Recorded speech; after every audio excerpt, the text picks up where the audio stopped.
हम लोग carboxylic acid and their derivatives chapter का डिस्कशन कर रहे हैं, चर्चा कर रहे थे। और पिछले क्लास में कार्बोक्सिलिक एसिड के प्रॉपर्टीज के बारे में चर्चा कर रहे थे और अंतिम रिएक्शन जो हम लोग चर्चा किए हैं वह रिएक्शन का नाम था हेल्महोल्ट्ज-ज़ालिस्की रिएक्शन, ठीक है, जिसको HVZ रिएक्शन भी बोलते हैं। HVZ रिएक्शन में होता क्या था कि अगर हम लोग कोई कार्बोक्सिलिक एसिड ले लें और उसको रेड पी प्लस हैलोजन के साथ अगर हीट कर दिया जाए तो अल्फा हेलो एसिड बन जाता था, अल्फा कार्बन पर हैलोजन आ जाता था, ठीक है बेटा। हम एसिड के प्रॉपर्टीज में आगे बढ़ेंगे, एसिड का प्रॉपर्टीज में आगे हम लोग चर्चा करेंगे, लेकिन एसिड के प्रिपरेशन में एक रिएक्शन याद आया है, थोड़ा सा उसको बताना जरूरी है। वो रिएक्शन बताकर फिर एसिड के प्रॉपर्टीज को आगे बढ़ाएंगे। जानते हो बेटा, लैब में अगर फॉर्मिक एसिड बनाना होता है, लैब में अगर फॉर्मिक एसिड बनाना है तो उसके लिए हम लोग करते क्या हैं कि ग्लिसरॉल को ऑक्सैलिक एसिड के साथ हीट करते हैं।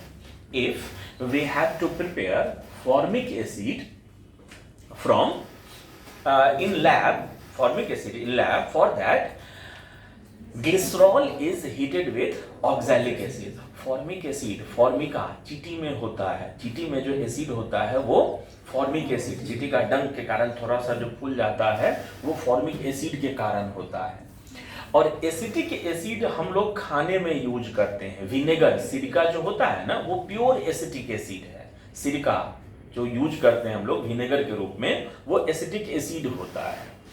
तो लैब में अगर फॉर्मिक एसिड बनाना हो तो उसके लिए हम लोग करते क्या है, ग्लिसरॉल के साथ हीट करते हैं। क्या चीज को देखना बेटा, ये हमारा ये रिएक्शन देखना सब लोग, 12 के लिए इंपॉर्टेंट है ये रिएक्शन। ये हमारा ग्लिसरॉल है, किसका ग्लिसरॉल है, तो हमारा ग्लिसरॉल है। और इसको हम लोगों ने हीट कर दिया है क्या चीज के साथ, तो ऑक्सैलिक एसिड के साथ। मान लिया एक अल्कोहल है, एक एसिड है, दोनों में स्टरीफिकेशन हो जाएगा। अगर यहाँ पर स्टरीफिकेशन हो गया तो यहाँ जो एस्टर बनेगा वो एस्टर कैसा दिखेगा, ये ऑक्सीजन और ये C double bond O OH, और नीचे का स्ट्रक्चर तो एज इट इज जैसा था वैसा का वैसा ही, ये OH, यहाँ भी OH। जानते हो, इसको अब अगर हीट करते हैं तो ये पार्ट निकल जाता है क्या बनकर, CO2 बनकर। हीट करने के कारण वो पार्ट CO2 बनकर निकल जाता है। अरे वो पार्ट CO2 बनकर निकल जाए तो इधर का स्ट्रक्चर कैसा दिखेगा, ये CH, ये CH2 OH, यहाँ भी OH, और ये हो जाता है OC डबल बॉन्ड OH। ये हो गया है क्या जी, OC डबल बॉन्ड OH में बदल गया है। फाइन। अब ये अभी भी ईस्टर है ना, लेकिन उधर एक कार्बन है। अरे बेटा, इसका अगर हाइड्रोलिसिस कर दें हम लोग तो क्या हो गया है, ईस्टर का हाइड्रोलिसिस करेंगे तो ये पार्ट टूटकर फिर से अल्कोहल, वो पार्ट टूटकर फिर से एसिड। अल्कोहल तो हमारा वही ग्लिसरॉल मिल गया है जिसको हम लोग रीयूज कर सकते हैं, लेकिन उधर हमको जो एसिड मिला है वो क्या मिला है, फॉर्मिक एसिड मिल गया है।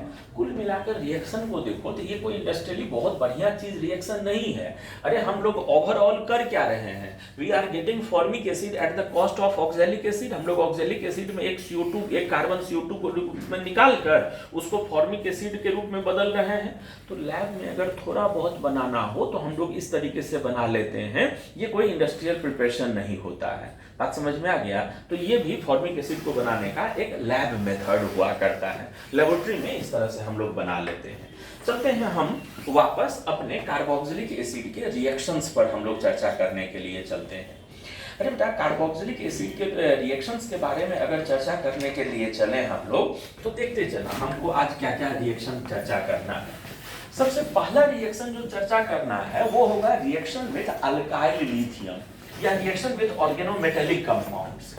अगला रिएक्शन जो हम चर्चा करने जा रहे हैं वो होगा क्या चीज, ध्यान से, बहुत ध्यान से देखते रहना। रिएक्शन विद क्या बेटा, ऑर्गेनोमेटेलिक। ऑर्गेनोमेटेलिक कंपाउंड कहते किसको हैं, ये बात समझते हो। ऑर्गेनोमेटेलिक कंपाउंड कहते किसको हैं, ये समझते हो। वैसा कंपाउंड जिसमें कार्बन का डायरेक्ट बॉन्डिंग हो क्या चीज के साथ, मेटल के साथ, उन्हीं को बोला करते हैं क्या चीज, ऑर्गेनोमेटेलिक कंपाउंड बोला करते हैं। ये रिएक्शन बहुत ध्यान से देखना सभी लोग। अरे बेटा जैसे मान लो यहाँ पर कोई एसिड हमने लिया हुआ है, ठीक है, इसको एक बार हमने रिएक्शन करवाया ग्रिग्नार्ड रिएजेंट के साथ RMgX के साथ, और दूसरी बार इसको रिएक्शन करवाया RLi के साथ। दोनों ऑर्गेनोमेटेलिक कंपाउंड है, एक थोड़ा ज्यादा रिएक्टिव है, एक थोड़ा कम रिएक्टिव है, ठीक है। लेकिन पहला स्टेप रिएक्शन क्या होगा, ध्यान देना।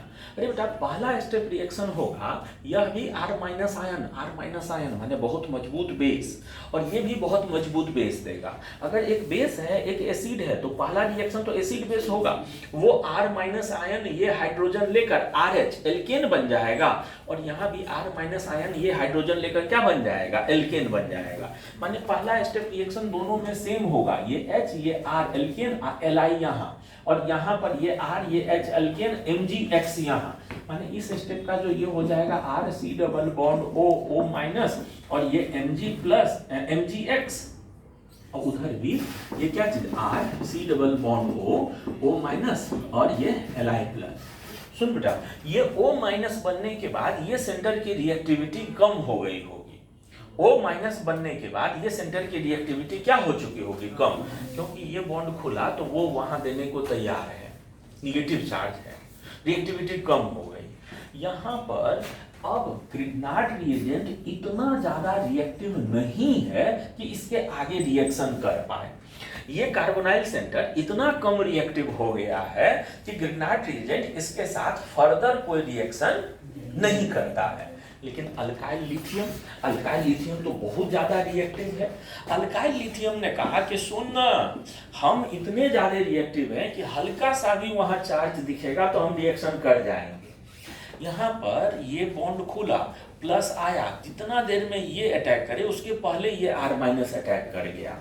R माइनस यहाँ ज्यादा रिएक्टिव होने के कारण अगर अटैक कर जाए तो क्या हो जाएगा, देखो तो ये R माइनस यहाँ अटैक कर जाए, ये बॉन्ड खुला का खुला रह जाए, तो यहाँ पर ये R और वहां ऊपर में क्या दिखा OLi, ये C ये OLi, और इधर भी OLi, और फिर यहाँ क्या दिखने लगा, ये R दिखने लगा। देखो तो ये बात समझ में आ रहा है सभी लोगों को, पक्का पक्का पक्का। अब अगर इसका हाइड्रोलिसिस कर दिया जाए, इसको अगर वाटर से रिएक्शन करवा दें, तो वाटर से रिएक्शन करवाते हैं तो वाटर का H लेकर ये OH, ये भी OH, वाटर का OH लेकर वो LiOH बनकर निकल जाएगा। तो यहाँ पर क्या हो जाएगा बोलो तो, यहाँ जो हो जाएगा ये हो जाएगा ये R और ये क्या चीज OH, और इधर भी क्या चीज OH। अरे बेटा एक कार्बन पर दो OH साथ साथ एग्जिस्ट नहीं करता है, ये बात समझ रहे हैं। एक कार्बन पर दो OH साथ साथ एग्जिस्ट नहीं करता है, ये बात समझ रहे हो। तो ये यहाँ पर वाटर बनकर रिलीज हो जाएगा, और वाटर बनकर रिलीज हो जाएगा तो इधर क्या बन जाएगा RC double bond O R, ketone बन गया है। तो एकदम याद रखना ये बहुत स्पेशल रिएक्शन है। क्या चीज कि कार्बोक्सिलिक एसिड को अगर RLi से रिएक्शन करवा दे तो क्या बन जाता है, कीटोन बन जाता है। अगर हम लोग कार्बोक्सिलिक एसिड को RLi से रिएक्शन करवा दे तो क्या बन जाएगा, कीटोन बन जाता है। इतना बात समझ में आ गया है सभी लोगों को। हम आगे बढ़े, देखिए यहाँ से अगर आगे बढ़ा जाए तो ध्यान देना, यहाँ से आगे बढ़ा जाए तो हम चलते हैं चर्चा करने के लिए क्या चीज के बारे में, तो हम चलते हैं चर्चा करने के लिए एक्शन ऑफ हीट के बारे में। हम चलते हैं चर्चा करने के लिए क्या चीज के बारे में, तो एक्शन ऑफ हीट के बारे में सुनते चलना। एसिड से रिलेटेड बहुत सारे एक्शन ऑफ हीट का चर्चा हम करने जा रहे हैं। हम चर्चा करने चल रहे हैं क्या चीज के बारे में, तो एक्शन ऑफ हीट के बारे में। सुनना बेटा, देखो अगर कहीं पर sodium salt of carboxylic acid, ध्यान देते रहना मेरे तरफ, हम आपके तरफ देखें और आप इधर देखते हुए न पाए जाए तो हादसा हो सकता है। अगर हम लोग sodium salt of carboxylic acid को सोडा लाइम के साथ हीट कर दें तो यहाँ क्या हो जाता है, आप लोग जानते हो, डिकार्बोक्सिलेशन हो जाता है। ये इतना चीज निकल जाता है Na2CO3 बनकर, ये इतना चीज निकल जाता है Na2CO3 बनकर, वो हाइड्रोजन आकर एक कार्बन कम वाला इसको क्या चीज में बदल दिया करेगा, एल्केन में बदल देता है। माय डियर, मेरे को कहना ये है कि यहाँ मिथाइल हम ले ही ना, यहाँ पर सोडियम फॉर्मेट ले ले, फॉर्मिक एसिड का सोडियम सॉल्ट ले और इसको हम लोग सोडा लाइम के साथ हीट कर दे और आपसे पूछें कि बताओ उधर क्या बनेगा, तो क्या बोलोगे? अब की बार क्या हो जाएगा बोल, हाइड्रोजन बन जाया करेगा। तो याद रखना सोडियम फॉर्मेट को अगर सोडालाइन के साथ हीट करते हैं तो इधर क्या बन जाया करता है, इधर हाइड्रोजन रिलीज होता है। जानते हो बेटा, अगर हम लोग सोडियम फॉर्मेट को अकेले हीट कर लें, ये मेडिकल के लिए बड़ा पेटेंट क्वेश्चन है, अगर सोडियम फॉर्मेट को एलोन हीट कर देते हैं तो यह कन्वर्ट हो जाता है सोडियम ऑक्सलेट में, यह कन्वर्ट हो जाता है सोडियम क्या चीज में, COONA और प्लस H2 में कन्वर्ट हो जाता है। सोडियम फॉर्मेट को अकेले हीट कर देते हैं तो क्या चीज में बदल जाता है, ऑक्सलेट में। सुनो बेटा, अगर हम लोग फॉर्मिक एसिड ले लें HCOOH, इस पर H2SO4 डाल दें, H2SO4 इसमें मौजूद वाटर मॉलिक्यूल को एब्जॉर्ब कर लेता है। H2SO4 इसमें मौजूद वाटर मॉलिक्यूल को क्या कर लेता है, एब्जॉर्ब कर लेता है।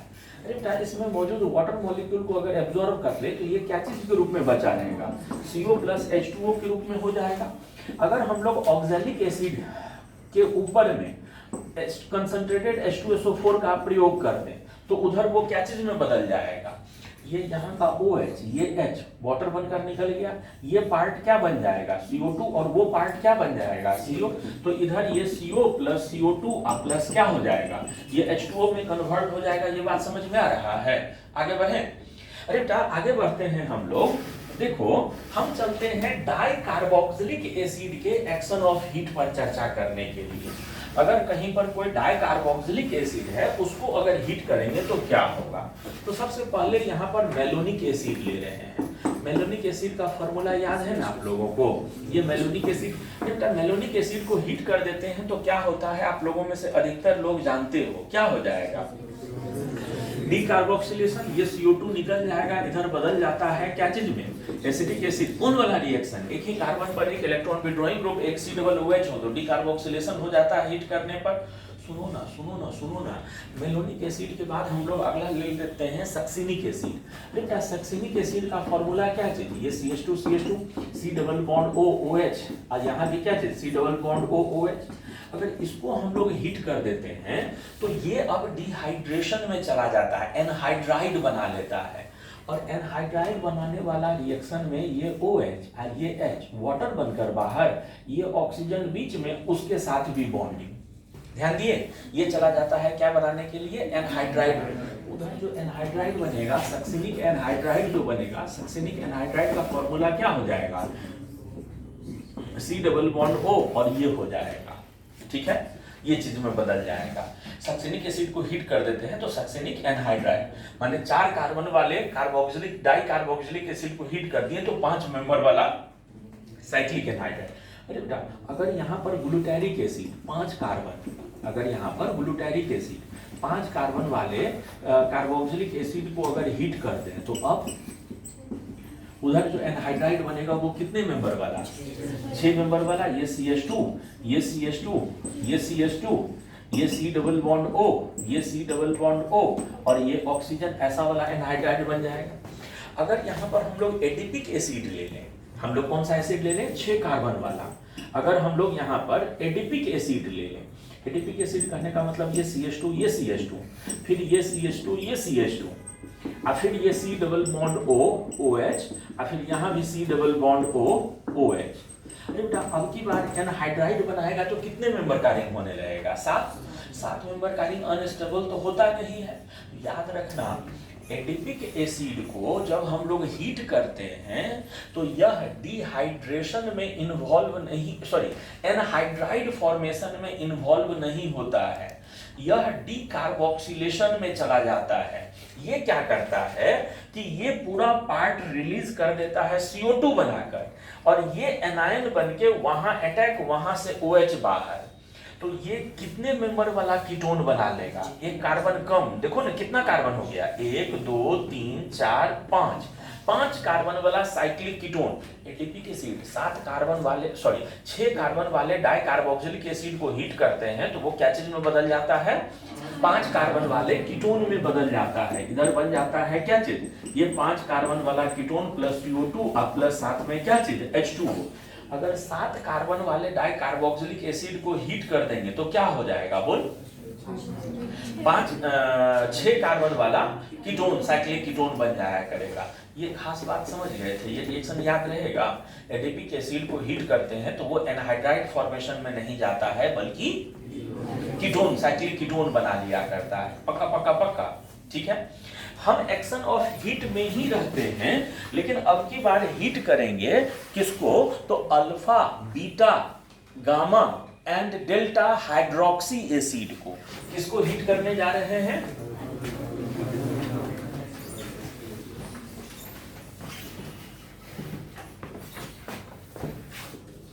Action of heat on alpha, beta, gamma and delta hydroxy acid. सुन बेटा, हाइड्रोक्सी एसिड, ध्यान देना। मान लो कहीं पर कोई अल्फा हाइड्रोक्सी एसिड लिए हुए हैं, ये अल्फा हाइड्रोक्सी एसिड है और इसको हीट कर रहे हैं। इसको क्या कर रहे हैं? हीट कर रहे हैं। जानते हो, इसके एक्शन ऑफ हीट को आसानी से समझ में आए, इसके लिए हम ऐसा दो मॉलिक्यूल, यही मॉलिक्यूल लेंगे, लेकिन उसको समझाने में सुविधा के लिए ऐसे लिखते हैं। यह CH, ये C double bond O, OH, और यहाँ CH3 और इसमें OH। देख तो अल्फा हेलो एसिड नहीं हो गया, ये अल्फा कार्बन पर OH लगा हुआ, C डबल OH। अब दूसरा मॉलिक्यूल को ऐसे लिखते हैं। दूसरा मॉलिक्यूल जो इसका है, ये C डबल बॉन्ड O, इधर के तरफ OH, इधर के तरफ C double bond O, OH, और इस C में क्या कर दिए हम, ये जो हो जाएगा अल्फा कार्बन CH, और यहां लगा हुआ क्या चीज, CH3। देखो तो बात समझ में आ रहा है? दो मॉलिक्यूल है, एक वो है, एक ये है। देख तो, एक मॉलिक्यूल ऐसे और एक ऐसे लिखे हैं, ध्यान दो ना। एक मॉलिक्यूल ऐसे लिखे हैं, OH इधर की तरफ, C डबल OH उधर की तरफ। दूसरा मॉलिक्यूल ऐसे लिखे हैं, दो मॉलिक्यूल दिख रहा है वो, ये दोनों एक ही मॉलिक्यूल है, लेकिन दोनों उल्टा करके ऐसे करके लिखा हुआ है। देखो तो, सब लोग ध्यान दिए।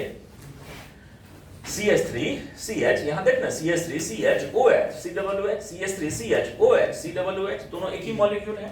बेटा इनको अगर हम लोग हीट कर दें मिलाकर, तो वो एसिड, ये अल्कोहल, इधर ये एसिड, वो अल्कोहल, इनमें अलग स्टेरिफिकेशन, उनमें अलग स्टेरिफिकेशन, दोनों में अलग अलग स्टेरिफिकेशन हो जाएगा।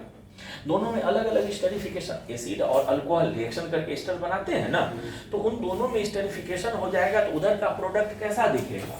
इधर का प्रोडक्ट दिखेगा C डबल बॉन्ड O, इधर CH में इधर की तरफ लगा हुआ CH3, इधर ऑक्सीजन, और ऑक्सीजन के बाद यहाँ CH में लगा हुआ CH3, इधर लगा हुआ O, और फिर यहाँ पर क्या चीज, ये C डबल बॉन्ड O, और ये इससे कनेक्टेड ऐसा ही मॉलिक्यूल हो जाएगा ना, ध्यान देना, ठीक है।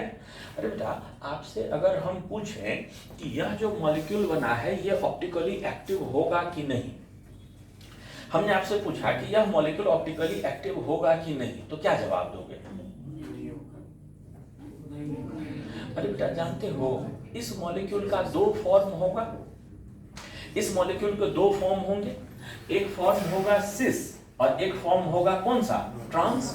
इसके दो फॉर्म होंगे, सिस होंगे, ट्रांस। अरे ये मिथाइल दोनों ऊपर के तरफ हो तो सिस, एक मिथाइल ऊपर के तरफ हो, एक मिथाइल नीचे के तरफ हो तो ट्रांस हो जाएगा। तो इसके दो फॉर्म होंगे, एक फॉर्म होगा सिस और दूसरा फॉर्म होगा क्या चीज, ट्रांस होगा, ठीक है। अब सुनो ना हम क्या बोल रहे हैं। अगर हम लोग ट्रांस वाला फॉर्म ले लें, अगर हम लोग कौन सा फॉर्म ले लें, ट्रांस वाला, तो ट्रांस वाले फॉर्म में सेंटर ऑफ सिमेट्री आ जाएगा। ट्रांस वाले फॉर्म में क्या हो जाएगा, ये ऐसे चले तो मिथाइल मिथाइल, ऐसे चले तो हाइड्रोजन, ऐसे चले तो CO, ऐसे चले तो CH सामने सामने। तो ट्रांस वाला फॉर्म क्या हो जाएगा, ट्रांस वाला फॉर्म जो हो जाएगा, ट्रांस वाला फॉर्म जो हो जाएगा वह क्या हो जाएगा, इनएक्टिव हो जाएगा, ठीक। लेकिन सिस वाला फॉर्म जिसमें दोनों मिथाइल ऊपर के तरफ, अरे बेटा एक बात गौर कर, इस मॉलिक्यूल में प्लेन ऑफ सिमेट्री नहीं है। ऐसे अगर सामने से काटें तो ये और ये अलग अलग है, ऐसे अगर काटें तो ये और ये अलग अलग है। मॉलिक्यूल में प्लेन ऑफ सिमेट्री कहीं नहीं है, बोल रहा, ठीक है। तो ये फिर एक्टिव हो जाएगा, सिस वाला फॉर्म इसका क्या हो जाएगा, एक्टिव हो जाएगा। ध्यान दिए सभी लोग, इस मॉलिक्यूल का सिस वाला फॉर्म एक्टिव हो जाएगा, जबकि ट्रांस वाला फॉर्म क्या हुआ करेगा, इनएक्टिव हो जाएगा। आगे बढ़ते हैं। ये अल्फा हाइड्रोक्सी एसिड को हीट किए थे, अब हम लोग हीट करने चल रहे हैं किसको, अब हम लोग हीट करने चल रहे हैं बीटा हाइड्रोक्सी, माने जहां COOH लगा हुआ है ना, उस पे एक कार्बन दूर है हमारा OH, इसीलिए इसका नाम क्या चीज है, इसका नाम है बीटा हाइड्रोक्सी एसिड है। ठीक है जी, जानते हो बेटा, बीटा हाइड्रोक्सी एसिड को हीट करते हैं अगर हम लोग, तो वो बड़े आसानी से डिहाइड्रेशन में चला जाता है। इसको हीट करने पर ये बड़े आसानी से कहाँ चला जाता है, डिहाइड्रेशन में, माने ये OH और ये H दोनों बाहर निकल जाएगा और यहाँ कैसा बॉन्ड आ जाएगा, डबल बॉन्ड आ जाएगा, माने ये हो जाएगा क्या चीज, CH3CH डबल बॉन्ड CH, और ये यहाँ क्या हो जाएगा, COOH हो जाएगा। याद रखना, बीटा हाइड्रोक्सी एसिड जो होता है बड़े आसानी से चला जाता है क्या चीज में, डिहाइड्रेशन में चला जाता है। ठीक, अगला जो हम हीट करने जा रहे हैं वो कौन सा होगा, गामा हाइड्रोक्सी। अरे बेटा सुन, जैसे मान लो ये C double bond O OH है, इसके बगल वाला ये अल्फा हो गया, उसके बगल वाला ये बीटा हो गया, उसके बगल वाला ये गामा हो गया मान लो, और इससे लगा हुआ है क्या चीज, OH।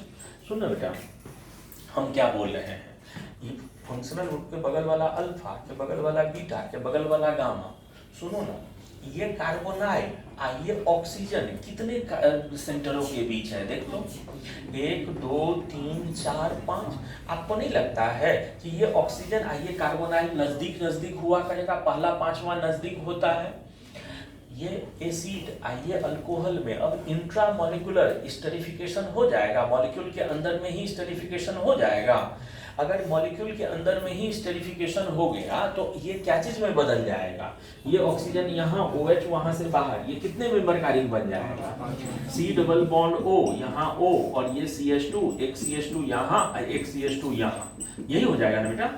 अब याद है साइक्लिक ईस्टर को लैक्टोन बोला करते थे, अरे बेटा लैक्टोन में भी नाम होता है। यह कौन सा OH, अल्फा की, बीटा की, गामा, कौन सा, गामा, तो इसका नाम हो जाएगा गामा लैक्टोन, इनका नाम हो जाएगा क्या चीज, गामा लैक्टोन हो जाएगा।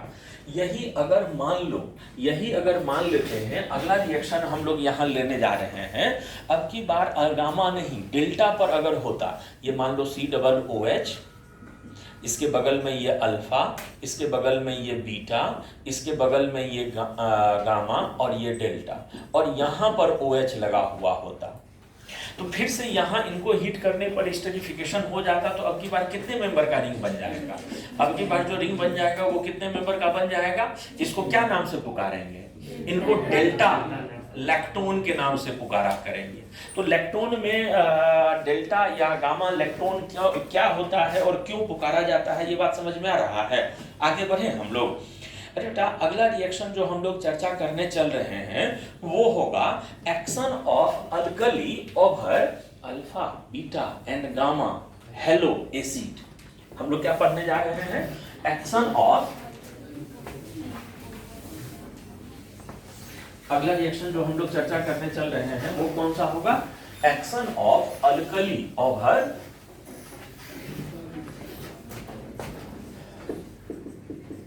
एक्शन ऑफ अल्कली ओवर कौन सा, alpha, beta, gamma, hello acid. ठीक है, देखना, जैसे अगर मान लो हमारा यहाँ ब्रोमीन है और ये C डबल OH और इसको OH माइनस से रिएक्शन करवाए, जानते हो बेटा अगर अल्फा हेलो एसिड को बेस के साथ रिएक्शन करवाओगे ना, सबसे अव्वल काम तो ये बेस एसिड में हाइड्रोजन हट के वो C डबल O माइनस बन जाएगा। ठीक है, और ये OH माइनस इसको SN2 रिएक्शन सब्स्टिट्यूशन करके और वहां उसको क्या चीज में बदल देगा, वहां उसको बदल देगा क्या चीज में, OH में बदल देगा, माने ये अल्फा हाइड्रोक्सी एसिड में बदल जाता है, ये हो जाता है क्या चीज में, अल्फा हाइड्रोक्सी एसिड में बदल जाता है। ठीक है, लेकिन अगर यहीं पर beta hydroxy acid, beta hello acid लिए हुए हो, ये CH Br और एक कार्बन बाद अगर COOH है, ये अगर लिए हुए हों तो और इसको अल्कली से रिएक्शन करवा दे, याद रखना अगर बीटा हेलो एसिड लिए हुए होते हैं ना तो यहाँ भी एलिमिनेशन हो जाता है, यहाँ भी डबल बॉन्ड आ जाएगा। बीटा लिए हुए होंगे तो यहाँ का हाइड्रोजन और वहाँ का हेलोजन निकल के ये इसको क्या चीज में बदल देगा, ये इसको बदल देगा CH3 CH double bond CH और ये क्या चीज COO-, वो एसिडिक हाइड्रोजन तो निकलेगा हर बार, पक्का है। ये हो गया बीटा वाला। अगला हम लोग लेने जा रहे हैं क्या चीज, गामा वाला। तो गामा वाला में ये अल्फा हो गया, ये बीटा हो गया और ये गामा हो गया और यहाँ लगा हुआ क्या चीज, हेलोजन, और इसको हमने रिएक्शन करवाया क्या चीज से, OH- से। अरे बेटा यहाँ सबसे पहला काम क्या होगा, OH- एसिडिक हाइड्रोजन को हटाएगा। वह OH- अगर यहाँ वाले एसिडिक हाइड्रोजन को हटा ले तो क्या हो जाएगा, वो O- में बदल जाएगा। वो O- और इस कार्बन के बीच की दूरी कितनी, वो O- यहाँ आकर अटैक करके इनको रिप्लेस न कर देगा, तो वो O- वहां से यहाँ आके इनको रिप्लेस कर दे तो ये कितने मेंबर का रिंग हो जाएगा, 5 मेंबर का रिंग। अरे यहाँ पर फिर से वही इलेक्ट्रॉन ना, ये यही इलेक्ट्रॉन न बन गया है, इसका नाम क्या हो जाएगा बोलो, गामा इलेक्ट्रॉन। अब इसमें अल्फा बीटा गामा, डेल्टा वाले में क्या रिएक्शन होगा वो समझ रहे हो, डेल्टा वाले में क्या रिएक्शन हो जाएगा, डेल्टा इलेक्ट्रॉन बन जाया करेगा। इतना बात समझ में आ गया। तो यह कार्बोक्सिलिक एसिड के अलग अलग रिएक्शंस के बारे में हम लोग चर्चा कर रहे थे।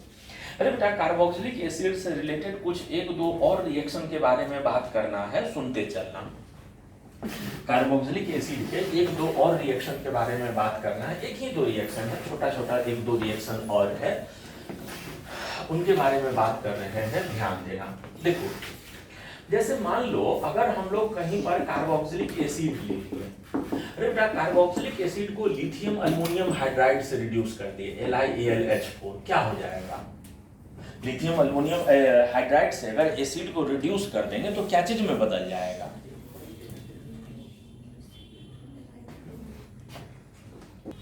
तो इसको अगर हम लोग लिथियम अल्युमिनियम हाइड्राइड से रिड्यूस कर दें तो ये बदल जाएगा क्या चीज में, तो ये बदल जाएगा अल्कोहल।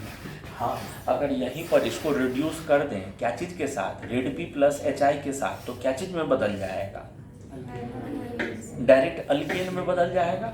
रेड प्लस HI बोल रहे हैं, हाँ HVZ रिएक्शन नहीं, HVZ रिएक्शन में P प्लस हेलोजन होता है, गौर कीजिएगा, अंतर समझिएगा, फॉस्फोरस प्लस हेलोजन, और उस रिडक्शन में रेड प्लस HI, अंतर है दोनों में, P प्लस हेलोजन होगा तब अल्फा हेलो एसिड बनेगा, अब P प्लस HI अगर है तो डायरेक्ट अल्केन में। अच्छा अब सुनो, अगर हम लोग कोई एसिड ले लें CH3C डबल बॉन्ड OOH और इसको हम लोग रिएक्शन करवा दें PCl5 के साथ, अरे बेटा फॉस्फोरस हैलाइड का तो जन्म जन्म से एक ही काम, क्या चीज, OH हटाओ Cl लगाओ, यहाँ पर इधर का चीज क्या चीज में बदल जाएगा, CH3C double bond O Cl में नहीं बदल जाएगा, प्लस POCl3 प्लस HCl भी बना करेगा। सुनो ना, अगर हम लोग कहीं पर कोई कार्बोक्सिलिक एसिड ले लें और इस कार्बोक्सिलिक एसिड को अमोनिया से रिएक्शन करवा दें, सुनो बेटा ये एसिड है ये बेस है, क्या होगा, बेस इसका हाइड्रोजन लेकर खुद को अमोनियम आयन में और ये ऑक्सीजन एनायन में, ये NH4 प्लस ये O माइनस, फिर बाद में वही दोनों जुड़कर सॉल्ट बना लेगा, ये इधर हो जाएगा क्या चीज, CH3C double bond O minus, और ये क्या चीज में बदल गया, NH4 प्लस, अमोनियम एसीटेट बन गया है, वो अमोनियम सॉल्ट बन गया है। इस अमोनियम सॉल्ट को अगर हीट कर देते हैं, बेटा इसको हीट कर देते हैं तो दो हाइड्रोजन आइए ऑक्सीजन वाटर बनकर निकल जाता है, यह एमाइड में बदल जाता है, ये बदल जाता है क्या चीज में, कार्बोक्सिलिक एसिड को अमोनिया से रिएक्शन करवा दे और हीट कर दे तो एमाइड में।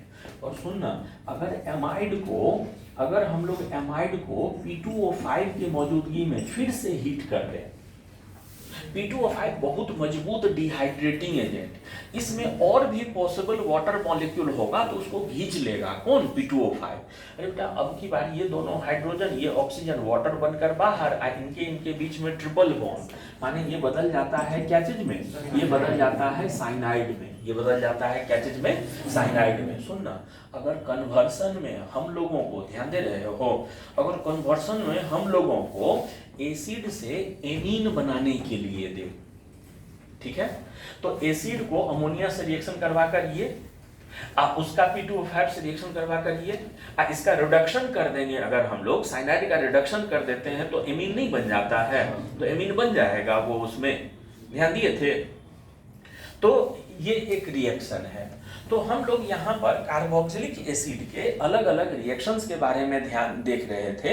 यहाँ पर हम लोग कार्बोक्सिलिक एसिड चैप्टर खत्म हुआ। हाँ, कार्बोक्सिलिक एसिड का एक पार्ट और, कौन सा पार्ट, तो कार्बोक्सिलिक एसिड के डेरिवेटिव्स बचे हुए हैं। तो हम लोग अगले लेक्चर में डेरिवेटिव्स करके, डेरिवेटिव्स छोटा सा है, बहुत ज्यादा उसमें रिएक्शंस है नहीं, 5 या 6 रिएक्शंस हम लोग चर्चा करेंगे, वो चैप्टर खत्म होगा। कार्बोक्सिलिक एसिड में एक रिएक्शन और याद आ रहा है, उसका चर्चा करना लाजमी है। अरे बेटा, एक रिएक्शन होता है जिसको हम लोग बोलते हैं इस्किमेटिक रिएक्शन। एक रिएक्शन होता है जिसको हम लोग क्या नाम से पुकारते हैं, SCHMITT, इस्किमेटिक रिएक्शन होता है। इस्किमेटिक रिएक्शन होता क्या है वो सुनना सब लोग। इस्किमेटिक रिएक्शन होता क्या है वो सुनना। अगर हम लोग, ध्यान से सुनना, अगर हम लोग किसी कार्बोक्सिलिक एसिड को हाइड्राजोइक एसिड के साथ रिएक्शन करवा दें, सल्फ्यूरिक एसिड कैटलिस्ट लेकर, तीनों एसिडे नाम लिए, अगर हम लोग कार्बोक्सिलिक एसिड को रिएक्शन करवा दें हाइड्राजोइक एसिड के साथ, सल्फ्यूरिक एसिड कैटलिस्ट लेकर, तो एक प्राइमरी एमीन बन जाता है जिसमें एक कार्बन कम होता है। प्राइमरी एमीन बन जाता है जिसमें एक कार्बन क्या हो जाता है, कम हो जाता है। इसी रिएक्शन को हम लोग नाम देते हैं क्या चीज, इस्किमेटिक रिएक्शन बोलते हैं, ठीक है। अगर हम लोग किसी कार्बोक्सिलिक एसिड को हाइड्राजोइक एसिड, बेटा हाइड्राजोइक एसिड ये N3H है, इसको अगर रिएक्शन करवा दें H2SO4 के मौजूदगी में, तो होता क्या है, सुन, इसमें से 2 नाइट्रोजन N2 बनकर निकल जाएगा, ठीक है, एक नाइट्रोजन बचा रहा, और इसमें से ये पार्ट निकल जाएगा CO2 बनकर। तो अब क्या बचा रहा, यहाँ का एक हाइड्रोजन, यहाँ का एक हाइड्रोजन और N, वो जाकर मिथाइल में लग जाएगा, तो ये बदल जाएगा क्या चीज में, CH3NH2 में बदल जाएगा। ये इस तरह का रिएक्शन होता है, ध्यान दिए। अब सर ऐसे कैसे, आपके कहने से वो उधर चला गया है, तो चलते हैं हम लोग इसके मैकेनिज्म को ध्यान देते हैं। इसका मैकेनिज्म कैसे हो रहा है, देखो, सबसे पहला काम होता क्या है कि जो हमारा ये है क्या चीज, कार्बोक्सिलिक एसिड, जो कार्बोक्सिलिक एसिड हमने लिया है, यह अगर H2SO4 के कांटेक्ट में आए, ये अगर H2SO4 के कांटेक्ट में आए तो क्या चीज में बदल जाएगा, बेटा ये अगर H2SO4 के H+ के कांटेक्ट में आए, इससे भी ज्यादा मजबूत एसिड के कांटेक्ट में आए, तो ये H+ आएगा और यहाँ अटैक करके इसको वाटर के रूप में बाहर, और इसको बदल देगा क्या चीज के रूप में, CH3C डबल बॉन्ड O+ के रूप में, इसको बदल दिया CH3C डबल बॉन्ड O+ के रूप में। अच्छा, हाइड्राजोइक एसिड का स्ट्रक्चर ऐसा होता है, N single bond N single bond N H, एकदम याद रखना, हाइड्राजोइक एसिड लीनियर मॉलिक्यूल होता है। हाइड्राजोइक एसिड कैसा मॉलिक्यूल होता है, तीनों चारों एटम एक लाइन में होते हैं, लीनियर होता है ये। तो अब सर ये तो हो गया, लेकिन बाकी के बॉन्ड जानते हो बेटा, बाकी के बॉन्ड करने के लिए करते क्या है कि एक डबल बॉन्ड यहाँ, एक डबल बॉन्ड यहाँ, इसको एक बॉन्ड कम है तो उसको कंपनसेट करने के लिए यहाँ माइनस, और इसको एक बॉन्ड ज्यादा हो गया उसके कंपनसेशन के लिए यहाँ प्लस डाल देते हैं। तो एक रेजोनेटिंग स्ट्रक्चर ये हो गया, और इसका दूसरा रेजोनेटिंग स्ट्रक्चर हो जाता है अगर ये यहाँ बॉन्ड के रूप में ये हो जाए, ठीक है, सॉरी गलत बोल बना दिया, अगर ये यहाँ बॉन्ड के रूप में हो जाए तो फिर ये वाला बॉन्ड यहाँ आ जाता है, माने इसका दूसरा रेजोनेटिंग स्ट्रक्चर हो जाता है N ट्रिपल बॉन्ड N, बीच वाला नाइट्रोजन को कोई लॉस ना कोई प्रॉफिट, एक बॉन्ड हटा तो एक बॉन्ड आया, प्लस अभी भी रहेगा, और इधर वाले बॉन्ड में यहाँ माइनस आ, ये H हो जाएगा, ऐसा चीज हो जाएगा। तो यह स्ट्रक्चर होता है क्या चीज का, यह स्ट्रक्चर होता है इसका, ठीक है बेटा। तो देखो ये होता क्या है, ये वाले माइनस के कारण वो जा रहा है, ये अपना साइड में कहीं पर लिख लेना, ये जा रहा है यहाँ अटैक करने इस वाले माइनस के कारण, ये N माइनस ये H, यहाँ पर N ट्रिपल बॉन्ड N, ये प्लस, ये यहाँ अटैक किया तो दोनों का चार्ज क्या हो गया है, खत्म। दोनों का चार्ज खत्म हो गया है तो ये क्या चीज में बदल गया है, ये बदल जाएगा क्या चीज में, ये बदल जाएगा ऐसे चीज में CH3 C double bond O N, ये H, इधर क्या चीज बोल N ट्रिपल बॉन्ड N। अरे बेटा बात समझना, ये प्लस, बाकी सब ठीक ठाक है। ये पॉजिटिव होगा तो फिर ये यहां से निकल जाएगा क्या बनकर, N2 बनकर। N2 बन के निकलेगा तो उस नाइट्रोजन पर फिर से कैसा चार्ज आ जाएगा, पॉजिटिव चार्ज आ जाएगा।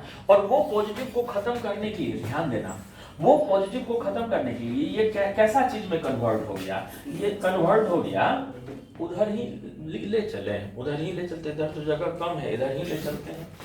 ये यहाँ पर ये नाइट्रोजन अगर निकल जाए तो ये कन्वर्ट हो गया CH3 C double bond O, और क्या चीज ये N और N में N2 निकलने के कारण एक ऑर्बिटल खाली, और यहाँ H, इस पर कैसा चार्ज पॉजिटिव। अरे बेटा वो पॉजिटिव को खत्म करने के लिए ये हाइड्रोजन निकलेगा, और ये हाइड्रोजन जो निकलेगा वो एक इलेक्ट्रॉन देकर निकलेगा, तो यहाँ वाले ऑर्बिटल में क्या चीज इलेक्ट्रॉन। और नाइट्रोजन के पास जो क्लासिकल लोन पेयर होता है वो तो हमेशा यहाँ पर बना रहेगा। ये क्या चीज में बदल गया, देखो तो ये नाइट्रीन में बदल गया। ये कौन सा रिएक्शन इंटरमीडिएट है, नाइट्रीन है। ये कौन सा इंटरमीडिएट है, नाइट्रीन।